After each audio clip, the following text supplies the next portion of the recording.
বন্ধুরা, আমি আজকে দারুণ টেস্টি একটা রেসিপি আপনাদেরকে শেয়ার করব। তেঁতো করলা আলুর। তেঁতো করলাটা এইভাবে বানালে ভীষণ টেস্টি হয়, তাই আমি আজকে এইভাবেই বানালাম।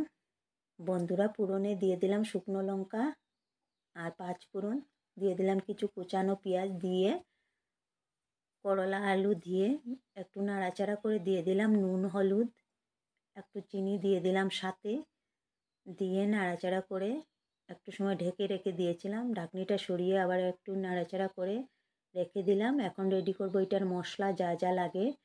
এটাতে দেবো শুকনো লঙ্কা, আদা রসুন, তেজপাতা, কুচানো একটু পেঁয়াজ দিয়ে দিয়েছি, গোটা জিরা দিয়ে একটু জল দিয়ে এটাকে পেস্ট করে নেব।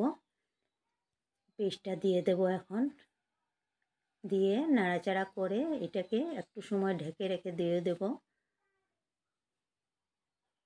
বন্ধুরা, ঢাকনিটা সরিয়ে নাড়াচাড়া করে হয়ে গিয়েছে কিছুটা কষানো। এটা এখন টমেটো দিয়ে দেবো, কিছু টমেটো দিয়ে আর একটু নাড়াচাড়া করে।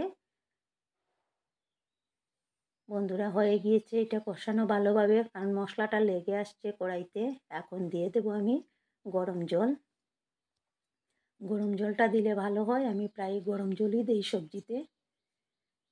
দিয়ে দিলাম গরম জল, একটু নাড়াচাড়া করে এখন ঢেকে রেখে দিয়ে দেবো 2-3 মিনিট। বন্ধুরা, দেখেন কিছুটা জল শুকিয়ে আসছে, প্রায় সিদ্ধ হয়ে গিয়েছে। আর একটু ঝোলটা শুকাবো। হয়ে গিয়েছে বন্ধুরা, শুকিয়ে গিয়েছে, সেদ্ধ হয়ে গিয়েছে ভালোভাবে সবজি আমার। এখন দিয়ে দিলাম গরম মশলা, দিয়ে নাড়াচাড়া করে আর একটু ফুটিয়ে নেব বন্ধুরা, নামিয়ে নেব। কেমন হয়েছে আমার তিতা করলার রেসিপি বন্ধুরা বলবেন।